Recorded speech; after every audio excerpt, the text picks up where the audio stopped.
Okay sir. ఇంకా ఒకటి ఉంది ఏంటంటే మనం ఇంతవరకు మాట్లాడుకున్నాం కక్ష రాజకీయాలు చేయొద్దు అని చెప్పేసి మనమే అనుకున్నాం. కానీ టీడీపీ కక్ష రాజకీయాలు చేస్తుంది అనుకోవచ్చు అంటారా? ఎందుకంటే మాజీ ముఖ్యమంత్రి జగన్మోహన్ రెడ్డి ఇల్లు హైదరాబాద్లో లోటస్ పాండ్, అసలు దాని వైపు కూడా ఇంతవరకు ఎవరు చూడలేదు. కానీ ఇప్పుడు అక్రమ కట్టడాలు అని చెప్పేసి అక్కడ ఆయన చెక్ పోస్టుకు సంబంధించి కొన్ని కూల్చివేతలు జరుగుతున్నాయి. ఇప్పుడు ప్రస్తుతం అదే జరుగుతుంది లోటస్ పాండ్లో. అసలు ఏం జరుగుతుంది అంటారు సార్? ఇదే ఇది కాకుండా ఇప్పుడు ఎంత మనం నాటి వాళ్ళు చెప్తాం వెండేటా పాలిటిక్స్ అంటే కక్షపూరిత రాజకీయాలు చేయకుండా రాష్ట్ర యొక్క అభివృద్ధి చూడండి అని చెప్తూ ఉంటాం. ఎస్పెషల్లీ నేను చెప్తాను, చెప్పినా వినకుండా వాళ్ళు కక్షపూరిత రాజకీయాలు చేస్తూ స్టేట్లో స్టెబిలిటీ లేకుండా చేసి అశాంతి కల్పించారు కాబట్టి మళ్ళీ మాట్లాడతాం కదా. కానీ ఇది కూడా ఇప్పుడు కాంగ్రెస్ చీఫ్మెన్ రేవంత్ రెడ్డి రాగానే ఏం చేశాడు, ఆ సీఎం క్యాంప్ ఆఫీస్లో గోడలు అయిపోగలు కొట్టాడా? ఎందుకు చేశాడు? అది చాలా దానివల్ల ప్రజలకు ఎంత కూడా ఉపయోగం లేదు. లేదు డెఫినెట్గా. అందరూ వచ్చేయచ్చు అన్నాడు, అందరూ వచ్చేయచ్చాడు, అందరూ వెళ్ళిపోతాడా? నీకు సెక్యూరిటీ అప్పుడు మళ్ళీ హోమ్ మినిస్టర్ వస్తుంది సీన్లోకి. అందరూ వచ్చేచ్చే లోపలికి ఇదే పెట్టాడు. జరుగుతుందో లేదు అడగండి, ఒకటి కూడా జరగదు అక్కడ. అందరినీ కంట్రోల్ చేసేంత పోలీసింగ్ మన దగ్గర లేదు. వాళ్ళు 1,00,000 మంది ఉండాలి ఎక్కువ, వాళ్ళకి శాలరీస్ లేవు వాళ్ళకి. పోలీసులు అంతమంది ఉంటే ఎయిర్ పెట్రోలింగ్ అంటే హెలికాప్టర్లు వాళ్ళు యూఎస్ లెవెల్లో ఉంటే అప్పుడు ఎంతమంది వచ్చినా రావచ్చు. అప్పటికి కూడా సామాన్య మనిషిని లోపలికి రానిస్తే ప్రతిదీ చెక్ చేయరాళ్ళు. ఇప్పుడు ఎయిర్పోర్ట్లో చెక్ చేస్తూ ఉంటే అప్పుడు కోపం వస్తూ ఉంటుంది ఒక్కొక్కప్పుడు. నిన్న కూడా మొన్న కూడా ఇక్కడ వరకు ఉన్న షూ అయితే వెళ్ళిపోవచ్చు అనమాట. ఇది కొంచెం పైకి ఉంటుంది కదా, మొత్తం ఇప్పేయాలి, ట్రైలో పెట్టాలి, ఇది పెట్టాలి, ఇది పెట్టాలి, ఇవి పెట్టాలి, లోపల ఉన్న వ్యాలెట్ పెట్టాలి, అవన్నీ మళ్ళీ ఆ పక్కకి వెళ్ళి వేసుకోవాలి. సిగ్గు లేకుండా అమ్మాయిలు ఎదుగుంటే వాళ్ళే పెట్టాలి. అదే ఆ పక్క వెళ్ళిన తర్వాత. సో ఆ విధంగా సెక్యూరిటీ చేసే అంత లెవెల్ మన దగ్గర లేదు. అది ఆల్ సిఆర్పి సెంట్రల్ పోలీసింగ్ వాళ్ళు, సివిల్ ఏవియేషన్కి వచ్చే వాళ్ళంతా చాలా స్ట్రిక్ట్గా ఉంటారు. మన దగ్గర ఉన్న వాళ్ళందరూ కూడా నార్త్ ఇండియన్సే, వాళ్ళకి అదలు ఇష్టం ఉండదు. అదే మరి ఆవిడ గవర్నమెంట్ కొట్టింది కంగనా రనౌత్ని. ఎందుకు కొట్టింది? అక్కడ ఎయిర్పోర్ట్లు చేసిన తప్పు గురించి కాదు, ఎప్పటి నుంచో వెయిట్ చేస్తుంది. పంజాబ్లో ఉన్న వీళ్ళ రైతులకి సరిగ్గా చేయలేని పార్టీలో నువ్వు ఉన్నావు కాబట్టి ఫాటర్ని కొట్టింది అన్నమాట. సెన్సేషన్ అయింది. సస్పెండ్ చేసినా కూడా ఆ పేరు మొత్తం దేశం అంతా మాట్లాడుకున్నారు. చెప్పాక చేస్తే మంచిగా చేయాలి, చెడు అని చేయాలి, సోషల్ మీడియాలో బాగుండాలంటేనే. ఒక్క దెబ్బతో ప్రపంచం అంతా మాట్లాడుకున్నారు. ఒక గ్లామరస్ అమ్మాయి కూడా మామూలుదేం కాదు, పెద్ద మహాముదురు. సో ఆ ముదురుని వెళ్ళి ఇంకో ముదురు కొట్టింది. అదేంది మీకు, అది మంచి సీన్. ఇంకా అది మన సెపరేట్ వీడియోలు చేయలేదు కానీ. సో ఆ విధంగా ఇక్కడ చెక్ చేసి లోపలికి వెళ్ళే అంత సిస్టమ్ ఉండాలంటే చాలా పోలీసులు మనకు కావాలి. అలా మొత్తం స్టేట్ అంతా చేయాలంటేనే. ఇంకా పెట్రోల్ ఎవరి కాళ్ళే కొనేసుకుంటున్నారు హెలికాప్టర్లు. ఆ వరకు డబ్బులు దొబ్బేస్తారు, గవర్నమెంట్కి పెట్టట్లేదు. It's high time. నేను బోత్ చంద్రబాబు నాయుడు గవర్నమెంట్కి ప్లస్ ఏమో ఇక్కడ రేవంత్ రెడ్డి గవర్నమెంట్ చెప్పింది ఏంటంటే స్టార్ట్ ఎయిర్ పెట్రోలింగ్. ఒక 5-6 హెలికాప్టర్లు కొని ఎస్పెషల్లీ సిటీస్కి కొట్టిన వెంటనే వెళ్ళిపోద్ది. ఇప్పుడు మనకున్న ఎలక్ట్రానిక్ ఈ సిస్టమ్స్లో ఎక్కడేం జరుగుతుందో పట్టేయచ్చు. అది డెవలప్ చేయాలి. ఎప్పుడు చూసినా మీ పాకెట్లు మీ పార్టీకి ఎంత ఇస్తున్నారు, ఇటు పార్టీకి ఇవ్వాలి, రేవంత్ రెడ్డి ఇవ్వాలి. ఇప్పటిక్కడ ఇవ్వక్కర్లేదు, చంద్రబాబు నాయుడుకి వచ్చిన మెజారిటీకి ఇవ్వక్కర్లేదు. ఆయనే కావాలంటే విత్డ్రా చేసి ఇండియా కూడా వెళ్ళిపోవచ్చు. అక్కడ మొత్తం అన్ని సెటిల్ అయిపోయి మీద కేసులు లేకుండా జాగ్రత్తగా చూసుకుని ఈలోగా మోడీని కూడా పంపించేస్తే జోగి రావాలని హృదయపూర్వకంగా బీజేపీ బలపడాలంటే, మళ్ళా పూర్వవైభవం రావాలంటే, 400 సీట్ల కంటే ఎక్కువ రావాలంటే యోగి. మరి యూపీలో ఎందుకు ఓడిపోయిందంటే వీళ్ళకి చాలా ఆనందం కలిగే విషయం అది. వాళ్ళ స్టేట్లో చూసుకోకుండా అతను ఆ పక్క ఈ పక్క తీసుకెళ్ళారు. ఎలా తీసుకెళ్తాడు? అతను చూసుకోమనాలి అక్కడ. అతను ఎక్కడికి వెళ్ళామంటే అక్కడ వెళ్తాడు. ఫైనల్గా ఇంటికి వెళ్ళిపోయి కింద పడుకుంటాడు ఆయన. వాళ్ళ ఓన్ బంధువులు కూడా కిళ్ళి కొట్లు పెట్టుకుని ఉన్నారు. So not only Modi is great, he is greater than Modi. Plus ఏమో అతను రాగానే ఫస్ట్ ఏం చేయాలంటే నాలాంటి వాడు చేరి ఉన్న చీఫ్ మినిస్టర్లందరినీ ఫస్ట్ వాళ్ళ యొక్క ఆస్తుల్ని జప్తు చేయాలి, మినిస్టర్లు జప్తు చేయాలి, మొత్తం ముందు క్లీనప్ చేయాలి సిస్టమ్ని.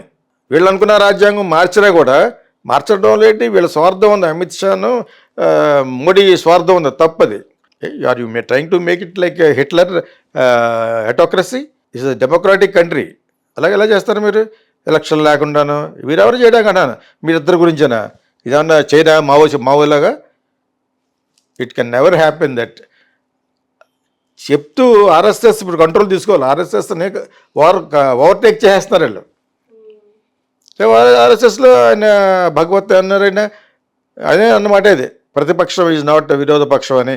తర్వాత వచ్చి నమ్రత్వం మాట్లాడాలి, కానీ నువ్వు ఈగోతో మాట్లాడకూడదు, దేశాన్ని పరిపాలించి వాడు కొన్ని డెకోరం మెయింటైన్ చేయాలని చెప్పేసి మొత్తం ఇండైరెక్ట్గా మోడీని అమిత్ షాని ఏకి వదిలేసాడు ఈ మధ్యన. ప్లస్ ఏమో ఆర్ఎస్ఎస్ని పట్టించుకోవడం మానేస్తే ఇట్స్ నాట్ దట్ ఈజీ. వాళ్ళు కానీ సీన్లోకి హై లెవెల్లో దిగితే బీజేపీ పడిపోద్ది.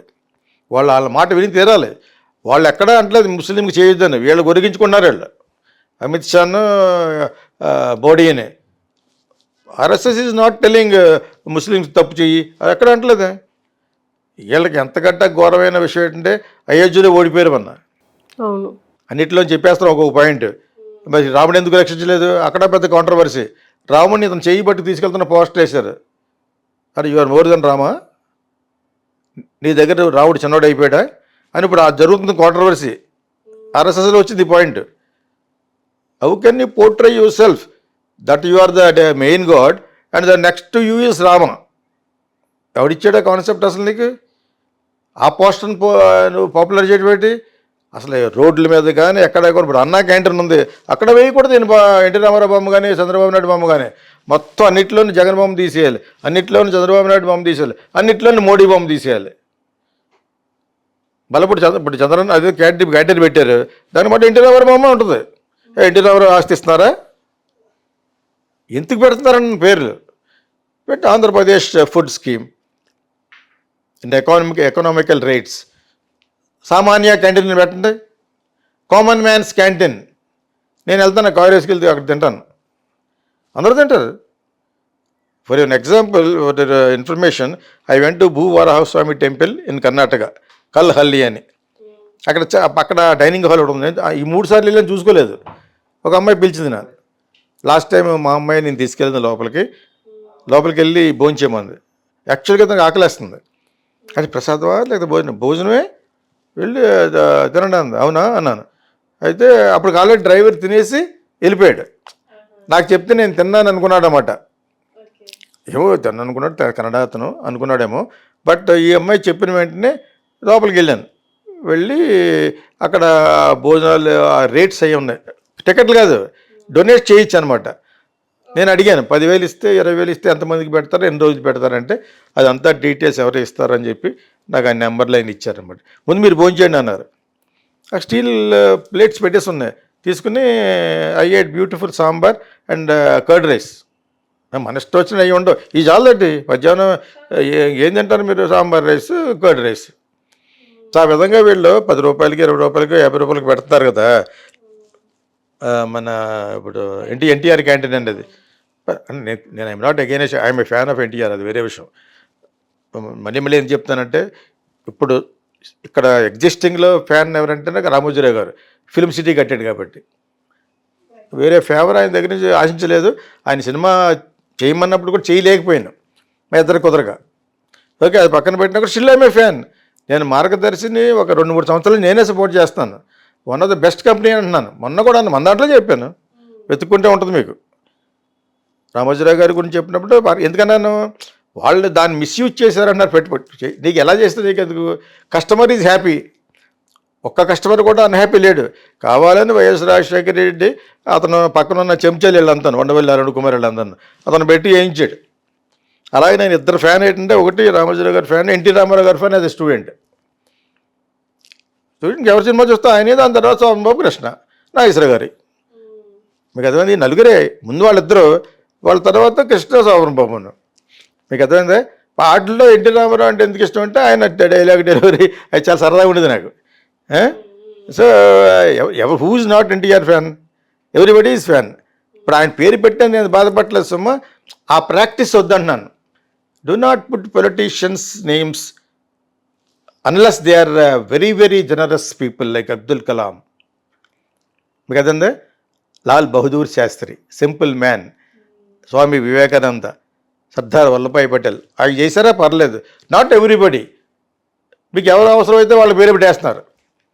చెప్పాలన్నా కూడా అవసరమైతే వాళ్ళ అదిలో ఒకటి పద్మభూషణం. బీజేపీ చేసిందంటే ఎంత చీప్ అయిపోయారంటే వాళ్ళు. They are playing all cheap tricks which is not correct, unacceptable. అది ఈ పేర్లు కూడా పెట్టకూడదు. అసలు అదొక లా పట్టుకొచ్చారు ఇంకో, ఎవరి పేర్లు పెట్టకూడదు, ఎవరి విగ్రహాలు కట్టకూడదు అంటే స్టేట్ నీట్గా ఉంటుంది. లేదా రోడ్డు అడ్డంగా పెడతాడు రాజమండ్రి కాకినాడలో. ఏంటి విగ్రహాలు ఏంటి? అదేదో సిగ్నల్ పోస్ట్ లాగా. కొన్ని లేకపోతే వాళ్ళకి సిగ్నల్ పోస్ట్ తగిలించండి నెత్తి మీద. అవి పెట్టారు కానీ ఏదో ఉపయోగం ఉంటారు కానీ ఎందుకు వాళ్ళు వాళ్ళు వాళ్ళు ఏం చేశారని వాళ్ళు సంపాదించుకుంటారు. ఇక్కడ కూడా అందరూ పెట్టేస్తూ ఉంటారు. అటు బతుకుండగానే పెట్టేశాడు అక్కడ బెడ్రాస్లో మౌంట్ రోడ్లో ఎంజీఆర్ ఏదో బతుకుండగా కార్టూన్ సినిమాలు తీసింది రజనీకాంత్ కూతురు. నేను ఇచ్చాను ఫేస్బుక్లో, నన్ను అన్ఫ్రెండ్ చేసేసింది. ఆయన బతుకుండగా ఆయన మీద కార్టూన్ సినిమా పెట్టాను. చచ్చిపోయిన వాళ్ళ గురించి తీయాలి. ఈ జనరేషన్ తెలియాలి, సరదాగా ఉంటుంది. ఎన్టీ రామారావు, ఎంజీఆర్, శివాజీ గణేష్ వాళ్ళ గురించి తీయాలి. అర్థమైంది మీకు? ఇటు బతుకుండగా అతను కార్టూన్ పెట్టి ఇటువంటి మళ్ళా ఆయన వచ్చి అక్కడ యాక్ట్ చేసింది దాన్ని కార్టూన్ చేసేవారు. అది వేరే విషయం చెప్తున్నాను. ఒకదానికి ఎందుకు మిక్స్ చేస్తున్నానంటే సినిమాని ఎందుకు జోడిస్తానంటే అప్పుడు జనాలు ఇంట్రెస్టింగ్గా వింటారని. బట్ ఎంతవరకు తెలియదా మరి రేవంత్ రెడ్డికని కేసీఆర్కని ఎంక్రోచ్ చేయడని, ప్లాట్ఫామ్ మీద కట్టేసాడని. లేదు, చంద్రబాబు నాయుడు మనిషి కాబట్టి వాళ్ళకి చెప్పి జిఎంజేఎస్లో ఫిట్టింగ్ పెట్టి ఒకటి అన్నీ జరిగిపోతాయి. ఇప్పుడు ఎందుకు బాగా కొట్టారు? ఎంతకాలం ఏం చేస్తారు మరి? గాడిదలు కాస్తున్నారా? What are you doing? Mister KCR, mister KTR and Revanth Reddy నావు ఇప్పటి వరకు మరి ఎంక్రోచ్మెంట్ లేదా? అంటే ఎవడన్నా కక్ష పూడితే ఆడు నీకు కావాల్సినట్టయితే వాడికి కావాల్సినట్టు చేస్తావు. అది అండర్స్టూడ్. ఇది అంటే ఫస్ట్ స్టెప్ బ్యాడ్ నేమ్కి. జగన్ చేశాడు కాబట్టి జగన్ మరి చేయలేదు. అమరావతిలోనూ అతని ఇంటి మీద ఖాళీ చేయించి చాలా చేశారు. జగన్ని చెయ్యని రాజకీయం అంటూ లేదు. అంచేత హీ డిజర్వ్స్. కర్మ ఏముంటుందంటే you deserves what you get, and you get what you deserve. నీకు ఏది వస్తుందో, ఏది రావాలన్నదో అదే వస్తుంది నీకు. బికాజ్ కర్మ విల్ డిసైడ్. కర్మ ఈజ్ గాడ్ అంటాను నేను. చాలామంది కర్మ బిచ్ అంటారు. ఐ విల్ సే కర్మ ఈజ్ గాడ్. టెంపుల్ గింపుల్ ఇవన్నీ కూడా అందులో ఉన్నది కర్మే. అక్కడికి వెళ్ళి దండం పెట్టుకుంటూ ఉంటాం కొబ్బరికాయ కొట్టి. అది చూస్తూ ఉంటాడు. అది జీసస్ క్రైస్ట్ కానివ్వచ్చు, అల్లా అవ్వచ్చు, రాముడు కావచ్చు. టెంపుల్లో ఉండేది నథింగ్ బట్ ఎక్సెప్ట్ శివలింగం. శివలింగం ఈజ్ సృష్టి. It is a creation of the whole world. శివతత్వ. It is not Hinduism or Christianity or anything. నేను అప్పుడప్పుడు అలా చెప్పుకుంటూ ఎందుకు వెళ్తానంటే నేను చెప్పింది చాలా వరకు నాకు కరెక్ట్ అనిపిస్తుంది. మరి Shivalinga is the only thing which speaks about the creation, human evolution, human పుట్టుక, everything is there in that Shivalinga అని నేను అనుకుంటాను. దానికి పెద్ద రూపం కట్టేశాడు సద్గురు. ఆయనకి తెలిసే విషయం. ఆయన కూడా రూపం కట్టి అట్రాక్ట్ చేయడం కోసం అక్కడ ఏదో పెట్టారు కదా కోయంబత్తూరులో పెట్టి ఆయన చెప్తాడు. ఆయన ఈ మధ్యకు అన్పాపులర్ అయిపోయాడు. నేనే చాలా వరకు ఎందుకు ఎగనేసి చెప్పానంటే గోల్ ఉండకూడదని చెప్పాడు. గోల్ లేకుండా ప్రయాణం పెట్టారు స్టూడెంట్స్. అందులో ఐఐటీలోని ఐఐఎంలోకి వెళ్తున్నాను. కుర్రోడు ఇప్పుడున్న కుర్రోళ్ళు ఎటువంటి వాళ్ళు పాపం, ఇటువంటి వాళ్ళు చెప్తే విందామనుకుంటే వస్తారు వాళ్ళు. అడుగుతుంటే దెర్ ఇస్ నో గోల్ ఏం పెట్టుకు వెళ్ళాలంటే గోల్ లేదన్నాడు. అప్పుడు నేను చాలా ఆల్రెడీ చెప్పాను, ఎందులోనూ వీడియోస్లో చెప్పాను. ఎవడంటే గోల్ లేకుండా అడి మీద ఉన్న అభిప్రాయం పోయింది. అక్కడక్కడ బాగుంటాయి. ఎక్కువ మాటగారు అంతే అతను. జగీ వాసు జస్ట్ మాటగారి. అది చెప్తే పెద్ద రజనీష్ లాగా కాదు. Rajneesh is committed. There is no god అంటాడు. హౌ బట్ గాంధీ అంటే ఈజ్ ఎ క్రుక్ అంటాడు. అతను చాలా ఓపెన్గా చెప్పాడు his concept. I like him especially. Maybe some time I'm after him. Gudipati Venkatachalam వీళ్ళంతా కూడా నేను లైక్ చేసే వ్యక్తులు. I love them. మ్యూజిక్లో ఇళయరాజాని ఎలా లైక్ చేస్తాను, అదేవిధంగా జెరీ గోల్డ్ స్మిత్, ఇంకా చాలామంది తెలియాలి. ఒకసారి ఎక్స్క్లూజివ్గా ఒక 4-5 వీడియోలు సినిమాల గురించి చేద్దాం. మీ రెడ్ ఛానల్లో చెప్తున్నాను. ఎందుకంటే ఇప్పుడున్న వాళ్ళకి ఎంకరేజ్మెంట్ కావాలి. అందరూ ఫిల్మ్ స్కూల్లో చేరగలరు, చేరలేరు. అయితే కొంతమందికి ఉపయోగపడేట్టుగాను వరల్డ్ సినిమా అంటే ఏంటి ఇవంటే ఒకసారి చెప్పుకుందాం. ఓకే, ఎందుకంటే ఇలాగ ఎక్స్క్లూజివ్ చేసేవాళ్ళు ఎవరు లేరు.